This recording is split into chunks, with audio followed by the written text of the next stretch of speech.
Hello, hello. I'm here live from Cusco to answer any questions folks may have about the situation and what's going on here.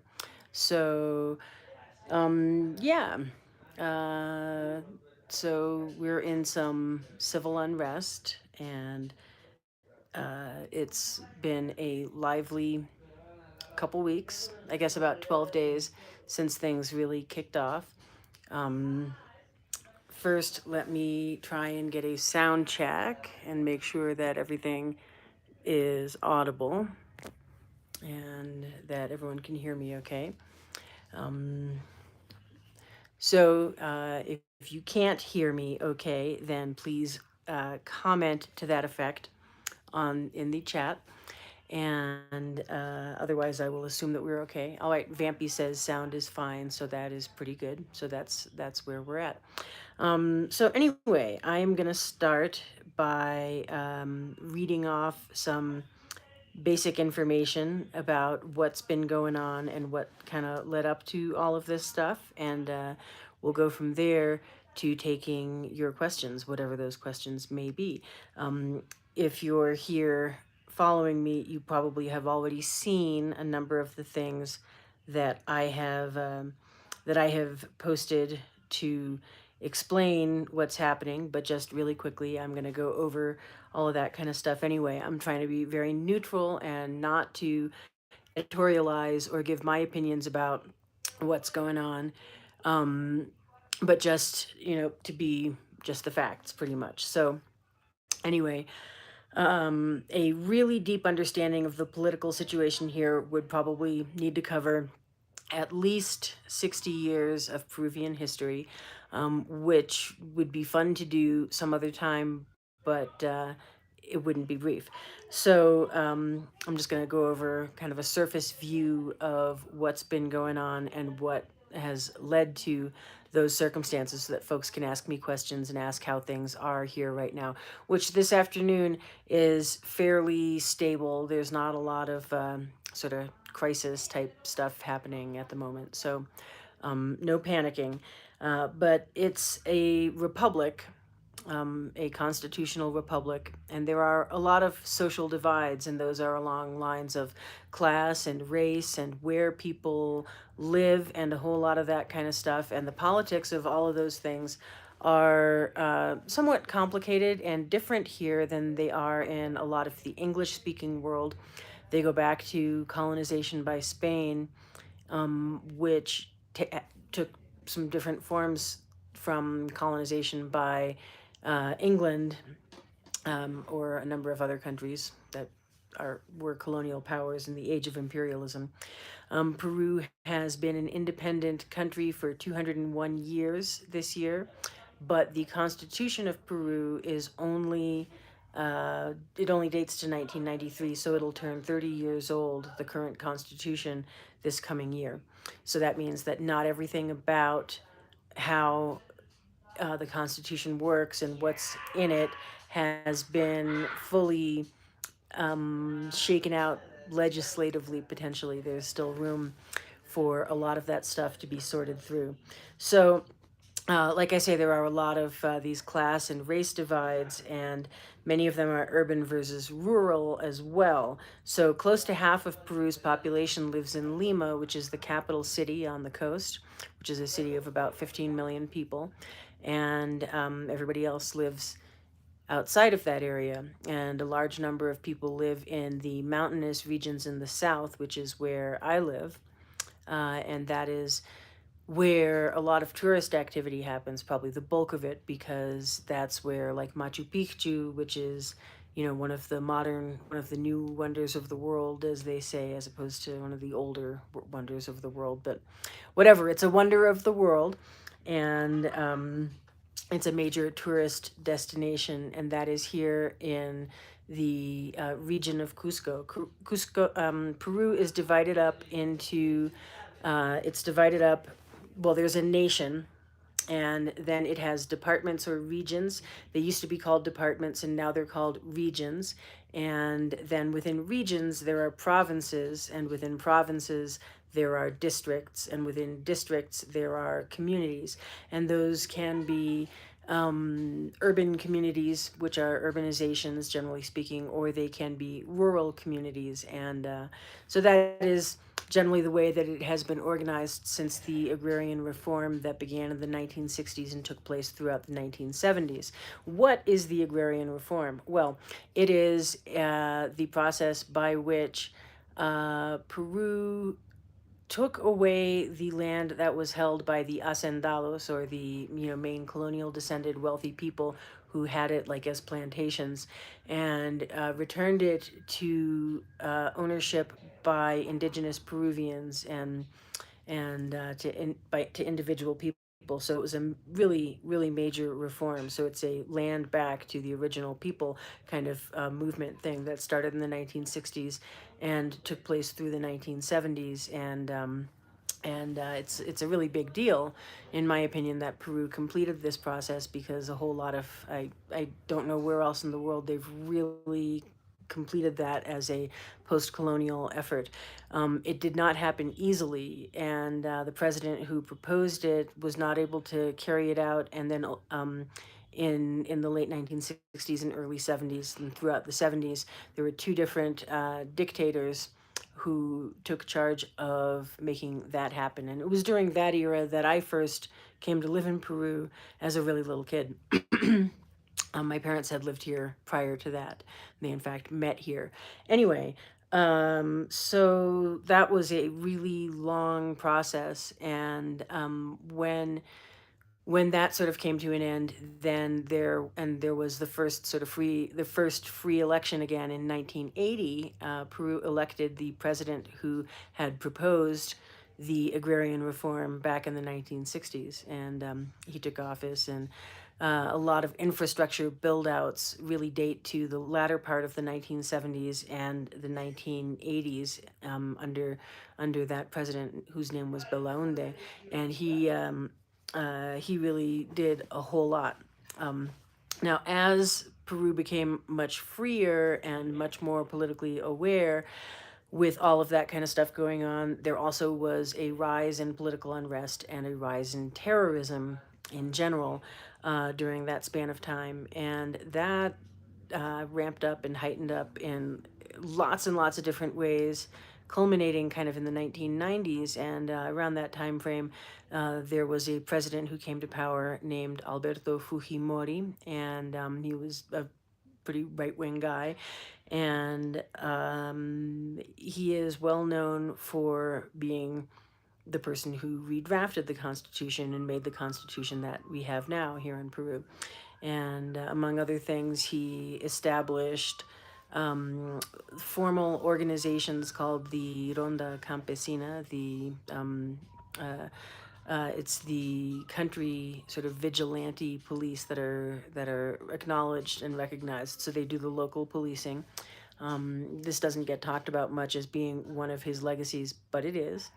He was a neoliberal but right-wing sort of guy. So that means that as far as his policies, he was big on the idea of privatization, which means having uh, uh, companies, instead of the state and the government, run things that are potentially government resources or government services or government goods. And this has been widely debated as to whether it is a good thing or a bad thing, and not everybody agrees, and you'll never come to a point where everybody agrees on all of that kind of thing. Probably most people looking at it would say, well, here are some things that were beneficial, and here are some things that were not, and would consider it to be a complicated question. Anyway, Fujimori is also famous for essentially bringing to an end the era of really major terrorism in Peru in the 1990s, with the Shining Path, or Sendero Luminoso, being the best known of all of those groups. Okay, so so then after that, there was a span of time where after Fujimori was deposed following committing the act for which he is probably most famous, which is the autogolpe, or self-coup, a scenario in which a government or a regime that is already in power uses its powers to then seize still more power via means which may or may not be legal or constitutional, or okay by anybody's standards. So he's really famous for that, and he's presently in jail. He spent a long time in exile in Japan. And yeah, so that's big excitement. And so his daughter now, Keiko Fujimori, is the leader of the political party Fuerza Popular, which has again these very right wing but neoliberal, pro privatization, sort of very pro commerce and pro capitalist policies. And she has been to jail for money laundering and is up on charges of corruption and so forth, which they won't be able to try her for if she wins the presidency, which she has been trying to do for a number of years now, unsuccessfully, but with narrow losses. Okay. Anyway, so yeah, big fun. In 2016, that was Keiko's first time running for president, and making it to the runoff. Again, you can have a lot of political parties in Peru, lots of political parties, and they can field candidates for president. So votes can be split widely across a lot of parties, and that does happen. So uh, you have to get half the vote in order to actually just win outright. Otherwise, it goes to an automatic runoff. So in 2016, there was an election and nobody got the required amount of votes to just outright win. So there was an automatic runoff triggered between the top two, which was Keiko Fujimori and a guy named Pedro Pablo Kuczynski, or PPK, as they call him. And he narrowly defeated her. Um, and took office and started to do a whole lot of issuing of contracts and plans for infrastructure building and a whole lot of this kind of stuff. But there were some embezzlement issues and some other things like that that were considered to be the case. And ultimately, he left office in 2018 and was replaced by his vice president, Martin Vizcarra. So the way that it works here is that the line of succession is it goes from the president leaves office for in whatever way, whether that is by being impeached and removed from office, whether that is because they die or whether that is because they step down for whatever reason, then the vice president automatically becomes president. And they don't get a new vice president, they just continue being president.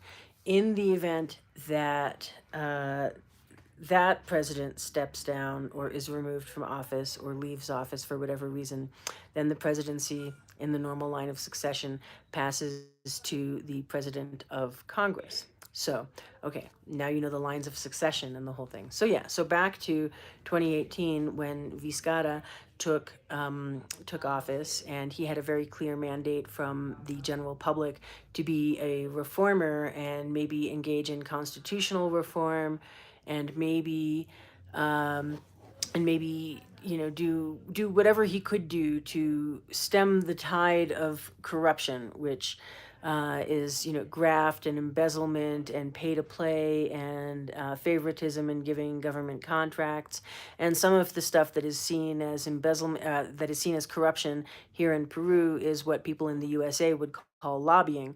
So it can be complicated from that perspective as well. Anyway, so he had a very clear mandate to be a reformer and carry on the remainder of that presidential term, which would have ended in 2021. But he kind of had a whole lot of deadlock with Congress, and Congress was not keen on being reformed. Congress was not keen on having the power structures that they were all using change underneath them, and so there was a lot of conflict there at that point in time. All right. So after multiple votes of no confidence, Vizcarra was able to dissolve Congress constitutionally. That is a legal thing that the president can do under certain circumstances and via certain methods, according to the 1993 Constitution, which also provides, of course, for means by which Congress can remove the president from power. All right. So a number of these things had happened, and in 2019, Congress had attempted to impeach Vizcarra, and they didn't have the votes. And then, after multiple calls of no confidence, he was able to dissolve the Congress and call for new congressional elections, which took place 3 months later in January of 2020. And so a whole brand new Congress was elected at that point in time, which was not a very experienced Congress, but brand new. And um, they didn't do an awful lot before in March of 2020, a state of emergency was declared in Peru due to the COVID-19 pandemic. And most people felt that Vizcarra handled it pretty well as president. But some people felt that he was corrupt and involved in graft and a lot of this kind of stuff. And so we haven't had a president that wasn't involved in corruption in like forever. Um, anyway, and ultimately the Congress voted to impeach him, and he was removed from office in late 2020. At which point, the president of Congress took office, but there were a whole lot of protests about him being in office and about the way that this went down, and all of that kind of stuff. And these protests were loud and vocal and out in the streets of Lima, primarily. And I think they were 18 and 20, two young men died in those protests. At which point, the then president Manuel Merino, who had been the head of Congress, stepped down, and votes in Congress put in place a temporary president named Sagasti, who stayed in office through the elections that happened on what would have been the regular schedule in 2021.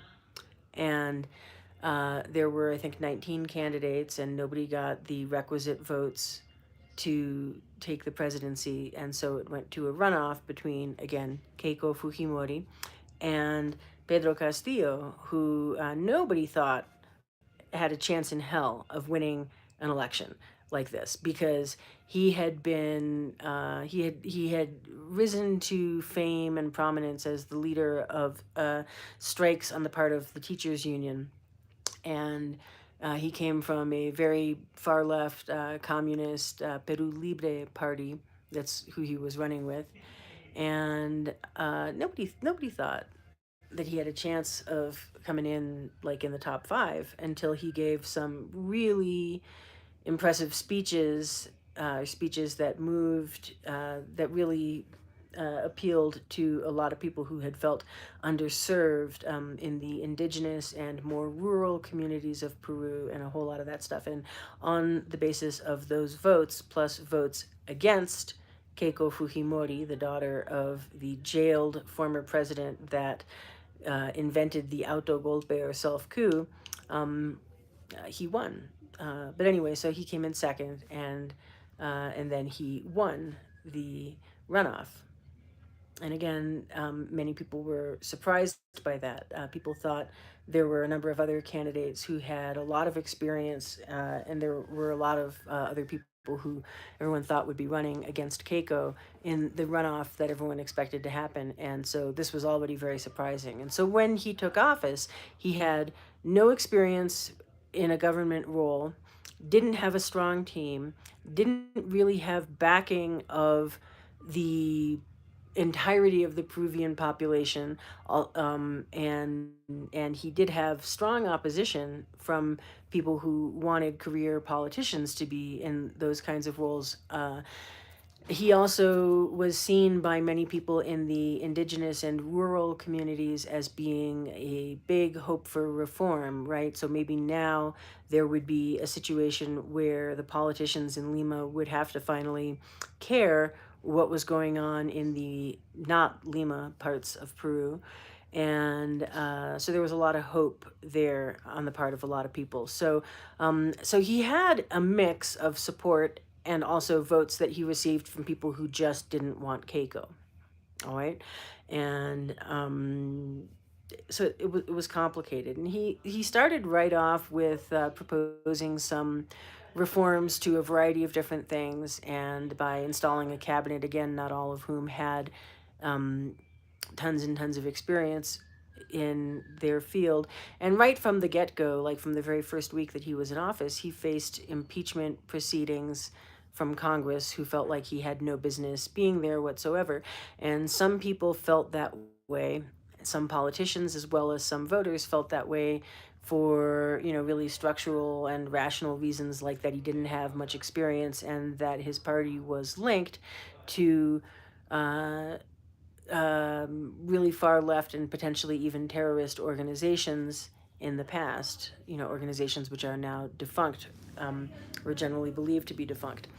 And other people felt that way because they're like, well, look at this ignorant guy from the mountains. It's not like somebody that uneducated, even though this is a teacher, could possibly govern this entire country. And so people argue about whether that is classism or racism or both. And then other people say, well, that's not what I thought. I thought he just, you know, is an idiot who doesn't know what he's doing.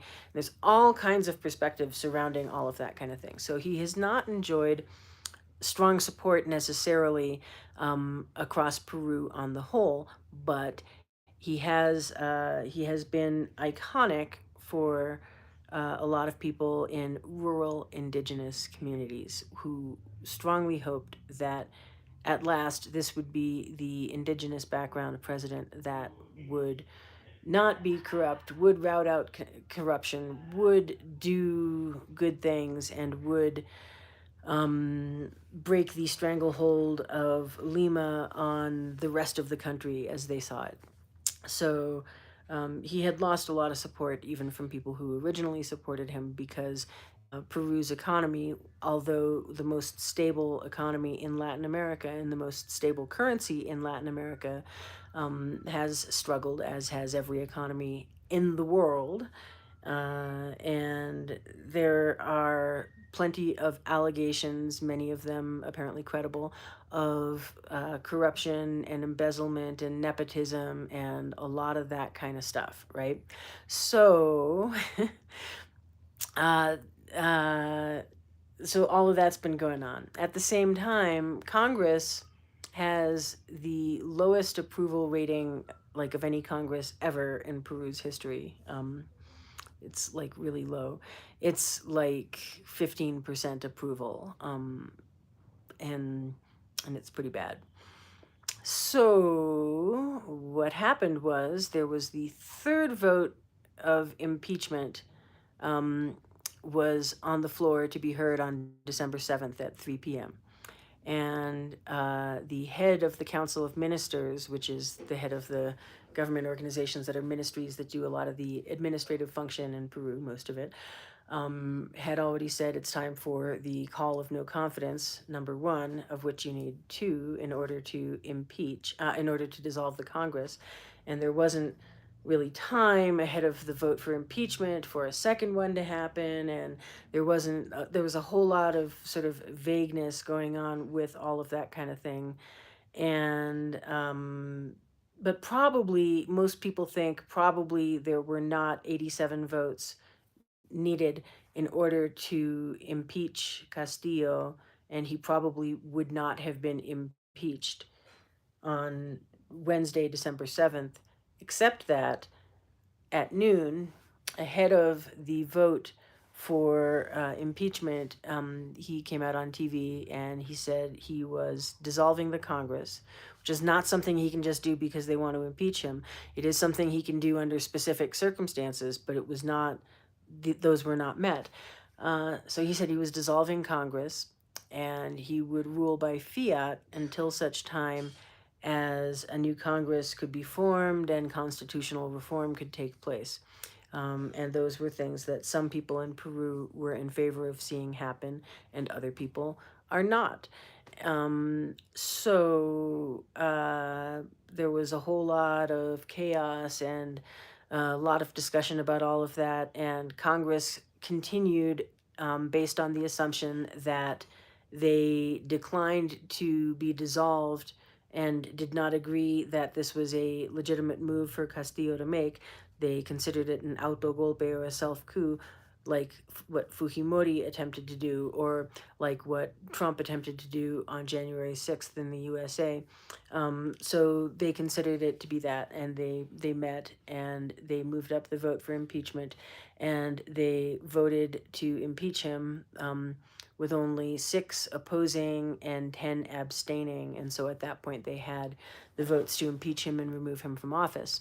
And around the same time as that vote was going on, the generals in the military said that they did not support Castillo. And so his takeover was unsuccessful. And he has been in police custody ever since. And quickly that afternoon, as per the standard rules of succession, his vice president, Dina Boluarte, was sworn in, making her Peru's first female president. However, a lot of people around Peru are not entirely happy with this because, number one, they feel Castillo should not have been impeached. And that people wanted to remove him from the get go and that it was all political dealing. And number two, they don't feel that Boluarte is the legitimate president as a result of that. And number three, they have always felt that Congress needed to be closed, and number four, the Constitution needed amending and some other kinds of stuff. And so, what protesters have taken to the streets calling for is number one, close Congress. Number two, not everybody's on this page, but a lot of people are. Boluarte should step down. Number three, new elections for both Congress and president immediately. And number four, the constitutional changes that have been up for discussion and that people hope would result in us being able to see presidents make it through their entire term that they're elected to once again. Unlike Manuel Merino in 2020, deaths of protesters did not result in Boluarte stepping down. And so this becomes complicated. She says she can't step down because that would then hand control of everything over to Congress, because the president of Congress would take office. And then Congress, which has this incredibly low approval rating, would be in charge of everything. And they already are in charge of whether or not elections can be moved up to happen sooner. And the Constitution of Peru says that from the point when all campaigns are certified and all candidates are certified and all of that kind of stuff, it's 270 days for the process of electioneering to go on, right? Like the process of campaigning and having debates and explaining what your platform is and all of that, running for office, right? 270 days. And before that, candidates and parties have to be ratified and certified and found to be legitimate and able to run for office, and that takes some time. So Boluarte immediately said that she wanted to run new elections in 2024, which is sooner than 2026, which is when they ordinarily would have been or would be. And she wanted to do them in April of 2024, and that is not soon enough for people who feel that she shouldn't be in office, Congress should be dissolved, and all of this other stuff, right? So the protests are varied in lots of ways, and the people who are protesting feel that the government that is in power right now is not legitimate. So they're protesting against the government that is in power right now. They want new elections, they want constitutional reform, and they want the dissolution of Congress and new elections, like I say, for Congress and for president, and they want them much sooner than has been uh, uh, defined in the Constitution. But Congress can just go ahead and say, well, we can do new elections, we can do them tomorrow, right? They have the ability to say to say that. So the president brings her proposal for when new elections should be, when they should be moved up to, and then Congress debates it and votes on it. And they debated it and voted on it late last week, and they decided they're not going to move them up. And then, just to make matters more complicated, the major bloc that voted in favor of moving elections up and advancing them and having them happen sooner are the Congress people from Fuerza Popular, which is the Keiko Fujimori, more right wing party. And so this means that all of a sudden people are suspicious about what. So what do they think they're well positioned to put Keiko in office? Do they think something else? And she has been mysteriously silent since the 7th of December. And so then now people are saying, well, so maybe Boluarte needs to stay in office until we can figure out ways to dissolve Congress. And then other people are like, oh, for crying out loud, this is a constitutional process. It's gone the way that it should. And, everybody stop having fits and protests because you don't like who's president. Like, could we have a president just like see out their whole term? And then we have, come on, elections have already been proposed to be moved up to 2024. So there's all of this going on, and it's all really quite complicated and nuanced. But essentially, people who are in the streets feel underrepresented, that the government is not legitimate in its entirety or in part, variably, that there needs to be constitutional change and that there need to be new elections ASAP, and that Congress should be closed. So those are the things that people are protesting about. Now, some of this protest, the vast majority of this protest has all been very, very peaceful. But in a few key places, property damage and apparent violence started up. And this is really atypical for protests in Peru, really unusual that it happens. Generally speaking, protest is very peaceful, and I mean, I guess I would call it orderly because people are organized and they take to the streets and do it in a calm and peaceful, if loud, manner. But this time, in kind of synchronized ways that seem very organized, a lot of protest happened that quickly turned violent or to property damage, and some of that at key strategic points around Peru for infrastructure, for transport, for a lot of that kind of stuff. And this harkened back for many people immediately to the years of lots of terrorism, here in Peru. And so that means that some people are saying, well, all the protesters who are in the streets are terrorist affiliated, and other people are saying, no, it's more likely that those are infiltrators, and then some of them are just delinquents and looters taking advantage of stuff. And so there is the debate on the floor as to whether there are false flag operations that have been, like the taking of airports and stuff like that, and shutting down major routes.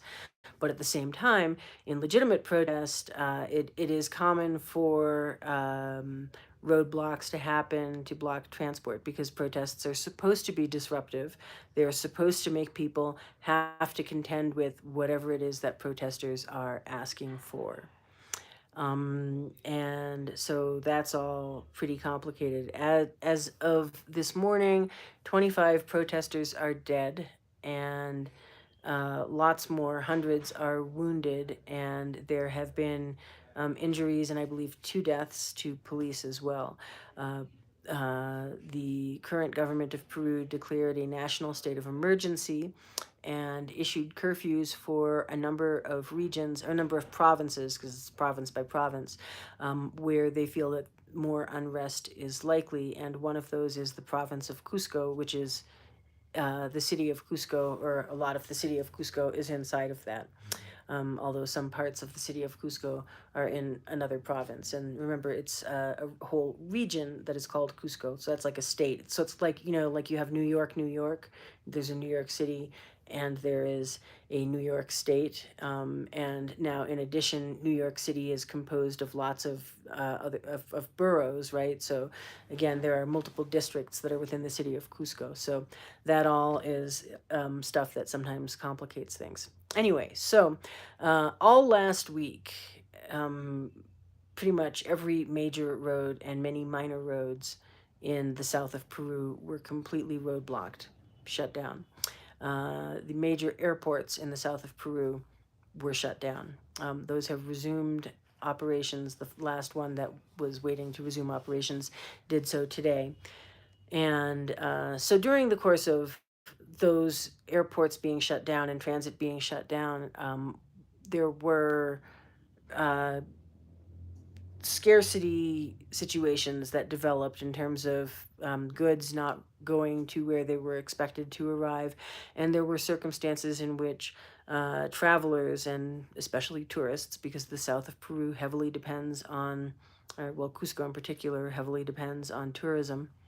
Um, that stuff was shut down and tourists were stranded in wherever they were without the ability to continue doing their tourist activities and without the ability to fly to other places or like leave the country. So that was a big disruption to a whole lot of things, and people have viewed it in lots of varying ways. In lots of varying ways. So that is what has been going on. Now, over the weekend, most of the protest organizers in the Cusco region all voted to stop protesting for the weekend and let everybody have a normal weekend of being able to go shopping, being able to sell stuff, being able to travel from place to place, and importantly, being able to watch the World Cup finals. Very important stuff. And yeah, then the plan has been all along that they have all stated that they would resume protest activities such as roadblocks and other kinds of shutdowns for an indefinite period of time until there is movement from Congress and President Boluarte as far as addressing the demands that are being made for closing Congress, running new elections, making constitutional amendments. And some people are saying, and let Castillo out of jail, but that's a smaller number. Um, that's a smaller number. So that's where things are at. So today, Cusco is fairly normal within the city, but a lot of routes in and out are blocked. Access to a lot of tourist sites is blocked, and there are protesters, but a smaller number of groups of protesters, but they're all probably like between 200 and 800 people in marches that are moving through the streets and shutting things down. So people are not concerned about violence on the part of the people who are protesting now. That's to say, like shopkeepers, market workers, and stuff are not concerned about the prospects of violence. And one of the reasons why is because in most of these protests, the Ronda Campesina, these are mostly people coming in from the country to protest, and the country vigilante police force, for lack of a better way to put it, is marching along with them, and they have issued statements in no uncertain terms that they will not be tolerating any delinquent infiltrators, and they will not be tolerating anybody who gets up to anything resembling violence. It is very important that everything stay peaceful protest and so forth. But now remember, peaceful protest can still be disruptive because part of the point of protest is that you want to call attention to everything that you want attention focused on, like your demands for new elections, for a new Congress, for a lot of that kind of stuff. Peruvians do have the right to protest and assemble peaceably. Um, but when it is a state of emergency, then it is possible for the military in backup to the national police to take military actions on what they deem an as needed basis to maintain civil order.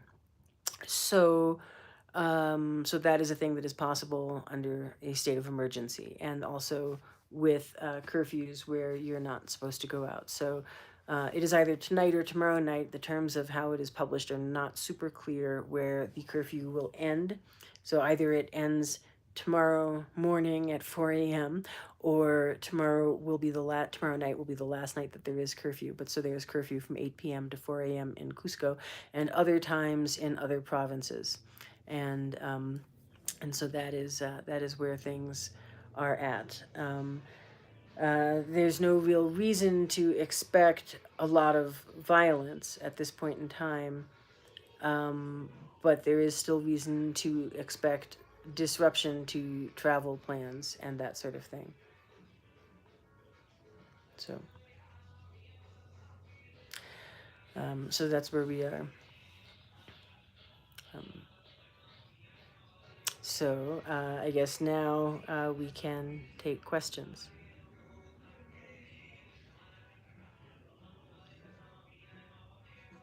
So type your questions in the chat window, and we will go with them.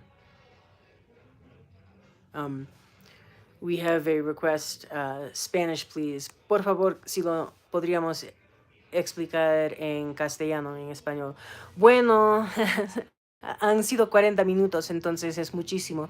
Mayormente estoy haciendo este live ahorita por lo que tengo bastantes seguidores que hablan solamente inglés y no entienden nada y no pueden buscar tampoco nada de noticias que explica lo que está pasando. Es un poco más fácil encontrar y buscar en castellano. Entonces, si usted tiene una pregunta, por favor, escríbalo y lo puedo responder en castellano y traducir también a inglés. So I just said, as far as Spanish, I've just spent 40 minutes explaining history of Peru, and I'm largely doing this because it is hard to find information in English and a little less hard to find in Spanish. But go ahead and type questions into the chat, and I will answer those questions and translate as we go. So, yeah, so I feel like surely we must have some questions. Some things that have come up that people have asked are, is it safe to come to Peru? So, like, if you were looking to buy tickets to Peru for next week, I would say maybe give it some time. All right, like the bulk of the upheaval and unrest is probably going to normalize within a few weeks to a month and really settle. Entonces, una de las preguntas es, ¿se puede comprar pasajes para visitar al Perú ahorita o es peligroso viajar por el Perú? Bueno, mayormente no es que es tan peligroso, pero sí va a haber disturbios, ¿no? Entonces, yo diría que no se debe comprar un pasaje nuevo para la semana que viene, pero dentro de un mes, 2 meses ya se normalizará mucho más. So, yeah, so that's a big question. So people are also they're very concerned about whether or not they're going to be able to go to Machu Picchu. Well, Machu Picchu is technically you can buy tickets and entry now, and as of today, there is train service again. That's the only way in and out of Aguascalientes, the town where Machu Picchu is located on a mountain up above it. And so that is working and functioning. But I would say, as a Cusqueña, that Machu Picchu, although it is really beautiful and really interesting, you go, you spend a lot of money on the train, you spend a lot of money on the ticket, and you get 2 hours to go through the site in a very prescribed way. And when I bring groups of tourists here, Machu Picchu is not the thing that knocks their socks off the most. There's a lot of other stuff. So if you're already planning on coming to Peru and you are concerned that your itinerary may be disrupted, that you may not get to do things on a tight schedule, that you may not get to go to Machu Picchu, those aren't necessarily deal breakers. But I would probably say if you don't speak Spanish, another time might be better. Yo diría que una persona que no es hispanohablante mayormente no va a disfrutar de su visita al Perú ahorita, porque aunque todavía se puede transitar con normalidad en ciertas partes del Perú y aunque los aeropuertos y la vía férrea a Machu Picchu ya funciona y todo eso, también sería bien complicado. Todo se puede complicar pues de un horario, de un calendario y todo eso. Y no hay tanta gente que están aquí dispuestos para apoyar a personas que hablan otros idiomas. Todos los guías no están trabajando con normalidad. Entonces yo diría que una persona que no habla castellano debería considerar otras fechas, tal vez, ¿no? So those are some big things. Another question that comes up is, am I personally in any danger? I not particularly. People who are not Peruvian citizens, which I am not yet because I'm still in the naturalization process. People who are not Peruvian citizens are prohibited by law from joining in any protest activities. So I am not joining in any protest activities. And, you know, it's not like protesters or militarized police are going to come into my house and shoot me while I sleep. That's the USA. Generally speaking, no, I'm not super worried about my well being, but I am worried potentially about disruptions in supply chains, availability of food, medicine and that kind of thing. So I did go out today and make sure that I have several months of the standard medications that I take on hand and that I'm stocked up from that perspective and that kind of thing. And I can't travel back and forth all around at will because so many roads are shut down and a lot of that kind of stuff. That being said, I do have a very good friend who is coming in to visit me with arrival scheduled for Thursday, and they have decided to continue with that plan because they're not coming to do tourism. They're coming to spend time with me and the family, and so we believe that that should not be a big problem. Entonces, la pregunta es si yo me encuentro en una situación de peligro y la verdad yo diría que no es tan peligroso. Personas que no son ciudadanas peruanas no pueden participar en cualquier tipo de protesta. Entonces, como yo sigo en el proceso de nacionalizarme, no soy peruana completamente todavía, aunque tengo residencia permanente y todo eso. Pero ya, mira, es que si no me meto a una protesta, no hay ningún problema legal y tampoco no es como policías van a invadir a mi casa o tampoco me van a chapar por la calle y hacer violencia y esas cosas pasan más en los Estados Unidos de lo que pasan en el Perú, aunque sea. Entonces, no, yo no me siento amenazada de ninguna manera, pero sí me siento que hay la posibilidad de que puede faltar insumos, que puede faltar medicina, lo que sea. Entonces, por eso sí he abastecido de lo que se puede. So, let's see, other questions? We can go on. Gracias. My niece brought me a cup of coffee because I've been talking for a while, but she's escaping. So yeah, so that's a lot of what is happening. So what are some other big concerns? Well, other big concerns are that after almost 3 years of not being able to do business very much and economic struggle, Peruvian business people who are mostly small business people and independent people have invested. They invested heavily in hoping that this would be a good Christmas season, and now it's looking rough. Now it's looking rough. So También hay la preocupación de que la gente que han invertido bastante para para sus negocios y todo eso, para la venta de cosas que quieren hacer para Navidad, después de 3 años de paralización o casi paralización total, ¿no? Por favor, ya bueno, han invertido con la esperanza de que sería una Navidad de mejor manera, de mejor forma económica y todo eso. Y parece que ahora ya no se puede y no se sabe exactamente. Mayormente en el Cusco, donde yo vivo, en esta semana se hace Santurantiqui, que quiere decir las compras sagradas, el mercado sagrado que se hace. Y no se sabe todavía si es que eso va a pasar o no. Supuestamente será a fines de esta semana. Y hay que ver si es que va a haber venta o no. Y la gran mayoría de tiendas que venden cosas, también puede ser cosas electrónicas, cosas que se quiere regalar para Navidad, lo que sea. Bueno, mucha gente están ahora priorizando sus compras de otra manera porque no se sabe exactamente qué va a pasar a la larga tampoco y no se sabe cómo vamos a salir de esta situación.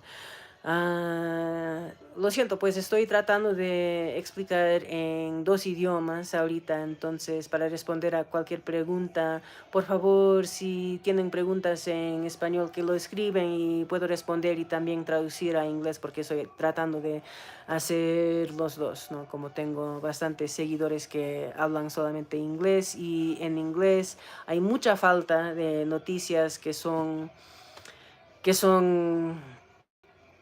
bueno, neutras, ¿no? Entonces, así es. So yeah, so there's a lot of worry, a lot of concern about how things are going to look. And a lot of people are going to lose a lot of money that they were really hoping they were going to start recovering and all of this. Some people have asked me about the tour group that I have planned that will be coming here in May and if I am concerned about that. And I am not. I think things will be fine long before May. Hay personas que me están preguntando si es que yo me preocupo acerca de qué pasa con el grupo que yo voy a traer de turistas. Parece que hay protesta que está pasando por la calle ahorita. A ver si se puede ver. Un momento. A ver, un momento. Un momento, quieren ver.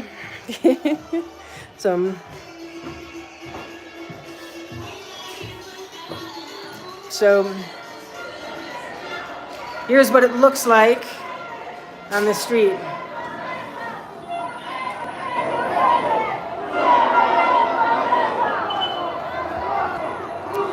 Así se ve Avenida Garcilaso, que es una de las rutas principales de protestas y desfiles aquí.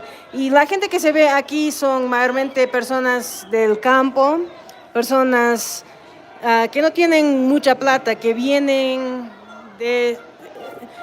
por su propia voluntad, ¿no? So these are people who are coming from the country to protest. And this is what it looks like outside my apartment right now.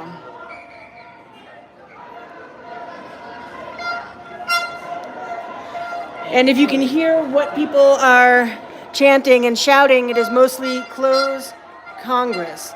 Mayormente lo que están pidiendo ahora es el cierre del Congreso. Se puede ver que se puede transitar la calle un poquito, pero mayormente no totalmente.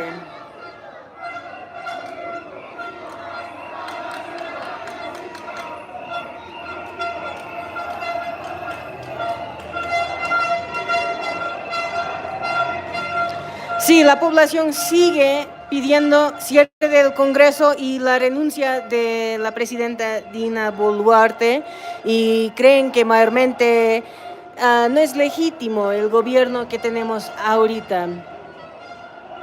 La gente en Lima y en otras partes creen que sí lo es, pero eso no es la opinión de la gran mayoría de la gente aquí en el Perú, ni tampoco en la mayoría del sur del país. Entonces aquí se puede ver que son personas naturales que no son no son personas con mucha plata que han sido convencidas a salir a hacer manifestaciones de este tipo.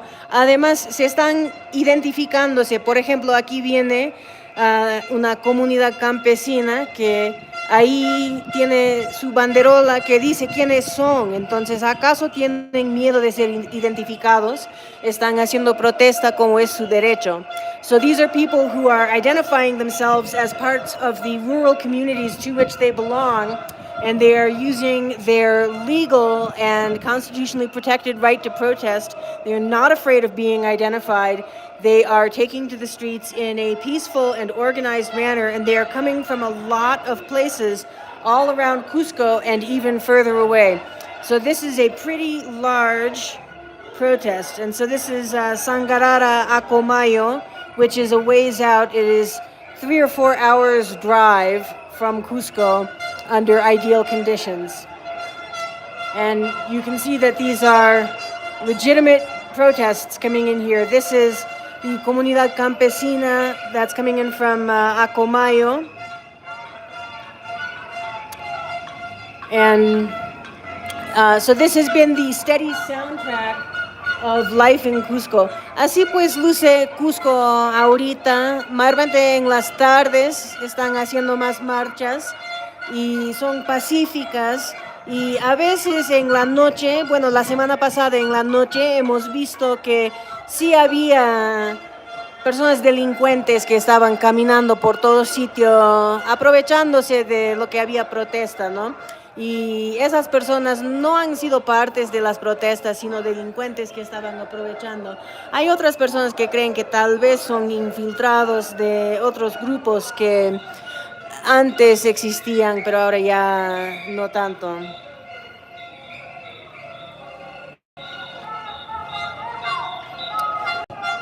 Pero bueno, mi objetivo aquí es presentar no mi opinión de nada, ni de editorializar, sino de presentar lo que está pasando con la información nada más y no tomar ninguna posición acerca de lo que yo creo. Pero bueno, de hecho uno puede saber que yo me crecí en el campo en Cusco, entonces tengo mis opiniones. Pero hay mucha gente que están haciendo estas protestas legítimas y no todo el Perú, lastimablemente, está de acuerdo acerca de qué debe pasar. So not all of Peru is in agreement about what should happen. And these are very heated arguments, and I am striving very hard to be neutral and present just the information about what is happening. So, bueno, así estamos. Si hay otras preguntas, por favor, que me lo pregunten ahí escribiendo. Puede ser en castellano y responderé y traduciré a inglés. People who have questions in English, type them in the chat and I will write in and respond. I want to remind everybody that I am not here to editorialize or take a stand. I am here to try and provide information about what is happening. I realize that for people who live in a number of other countries, that what you just saw go by can look unruly, but it is actually very orderly. And there is really no danger to be feared. So, do we have some other questions?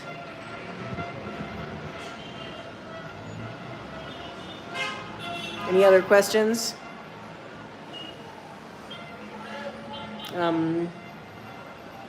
Anyway, so yeah, as to if you are thinking of coming to Peru and your plans are for January or later, I wouldn't think about changing them. If they're for next week, it might depend. Next week, it might depend. If you don't speak Spanish, Peru is probably going to be bonus challenging for you right now. Una persona me pregunta, ¿qué piensas de que el presidente Biden apoya a la señora Dina Boluarte? ¡Wow! Eso es una pregunta, es una pregunta muy difícil de responder porque yo tengo mis opiniones personales y yo no quiero compartir mis opiniones personales. Yo quiero decir solamente lo que está pasando aquí en Cusco, donde yo vivo. Pero es muy interesante todo eso porque nos encontramos en una situación de crisis constitucional y política y todo eso, y a mí no me parece que hay una salida fácil de esta situación, y de mi opinión personal no quiero dar ahorita, lastimablemente. Pero yo sí puedo decir que mayormente los países de América Latina no han tenido muy buena suerte con la intervención de los Estados Unidos y de otros países en general. So the question is, what do I think about the fact that President Biden from the United States supports Dina Boluarte as president? And I said that I am not trying to give my personal opinion. I'm trying very hard to not give my personal opinion, but that in general, Latin American countries have not always been happy with the support or intervention that has come from the United States and other global north countries. Y bueno, sí, obvio, de la manera escrita y de los procesos normales se sabe que de la sucesión, como debe suceder, la señora Boluarte debe ser presidenta, pero se sabe también que hay manifestantes que creen que no. Entonces yo no doy mi opinión acerca de eso, sino estoy tratando de informar acerca de lo que está pasando, en vez de editorializar, como digo. So the comment was made that Dina Boluarte is the constitutional and legitimate president. People voted for her when they voted for the Perú Libre ticket, and so they need to stop complaining. So says the comment, and accept that. So as you can see, this is a very divided situation.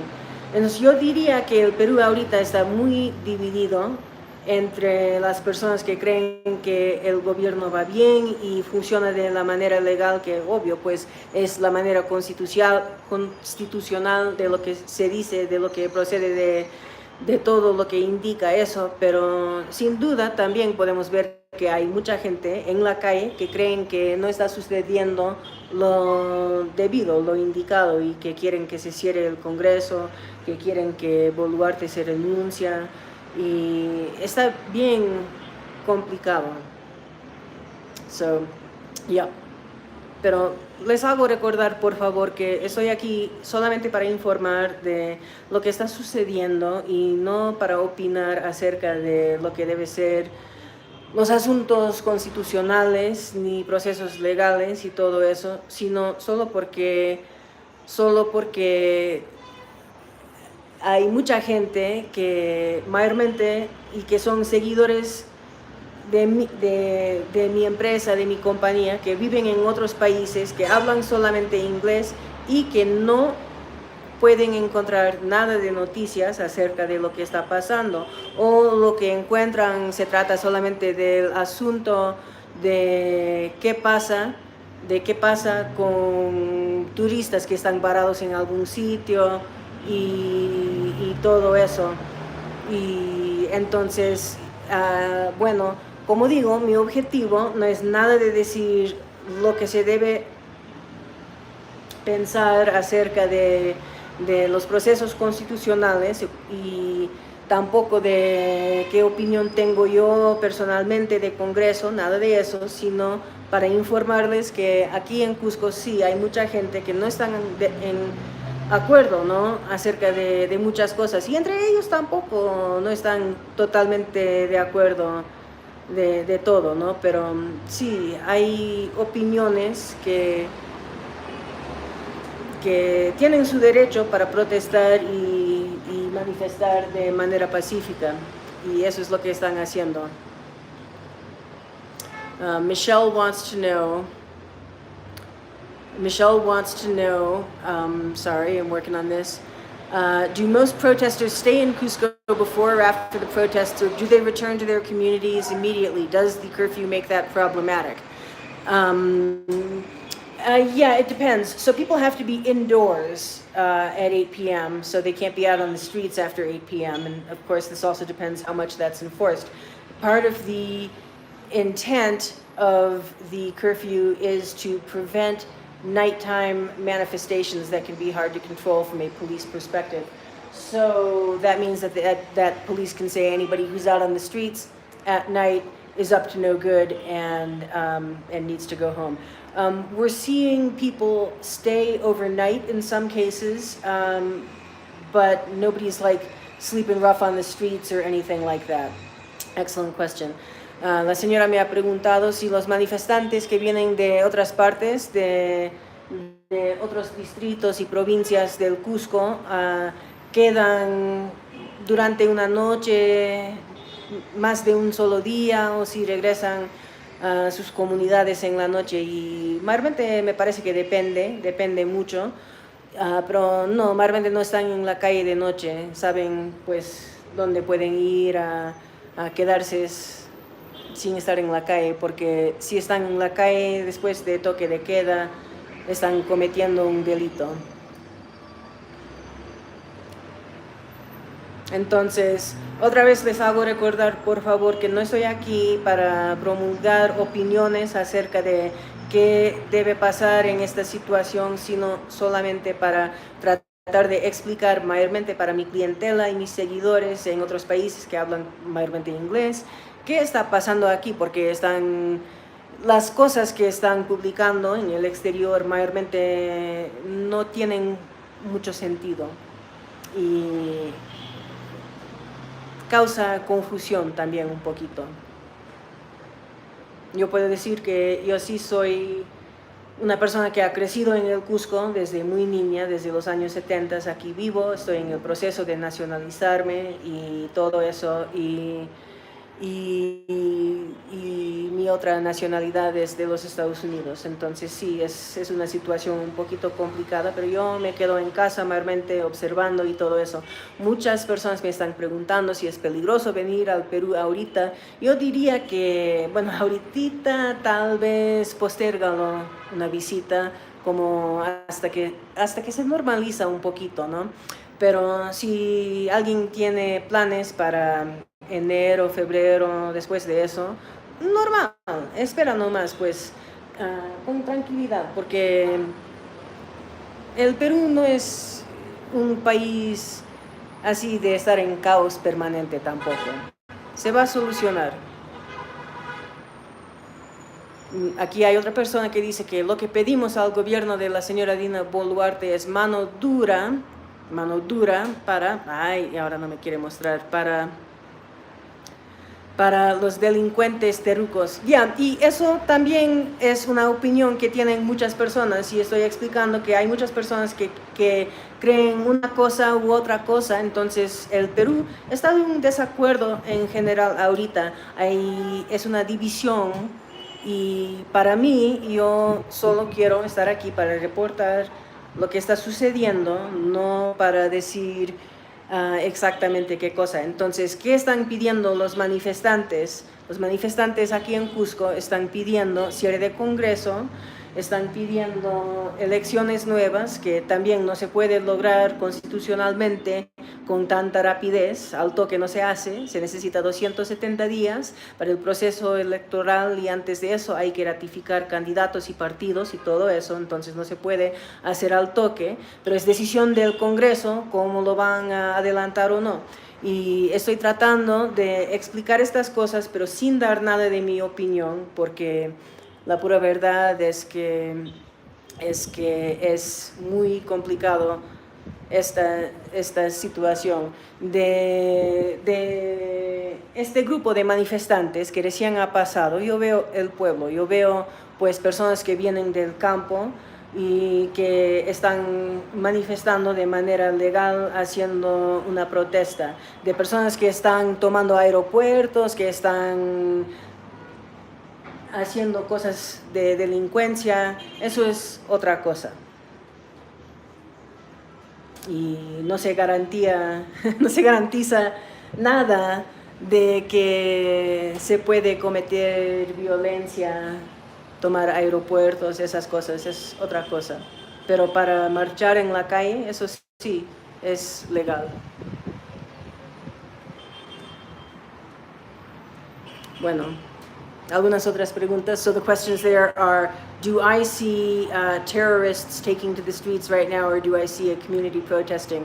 And I said, a march like what we just saw go by looks to me like people marching in the streets legally, and a counterpoint to that is that taking airports and shutting them down, as has happened, and committing acts of violence and property damage is a different story.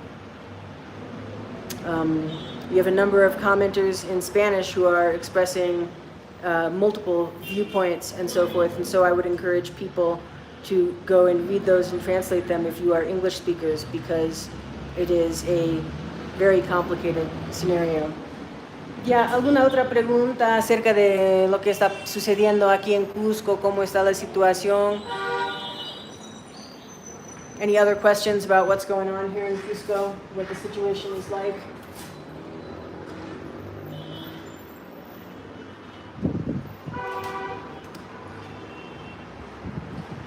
So, if not, I'm going to say thank you for joining. Si no hay otras preguntas, me iré. Y gracias por venir a acompañarme un ratito, y gracias siempre por compartir sus opiniones políticas, porque yo creo que bueno, es muy importante que todos pueden decir lo que piensan, y todo eso es muy importante siempre. Pero si quieren discutir acerca de todo eso, mejor buscan otro sitio para hacer, porque yo estoy aquí para informar acerca de lo que está pasando, no por lo que quiero meterme en discusiones. So I'm here not to have big arguments, but to inform about what the situation is here in Cusco. So anyway, thank you all very much, and see you around. Take care.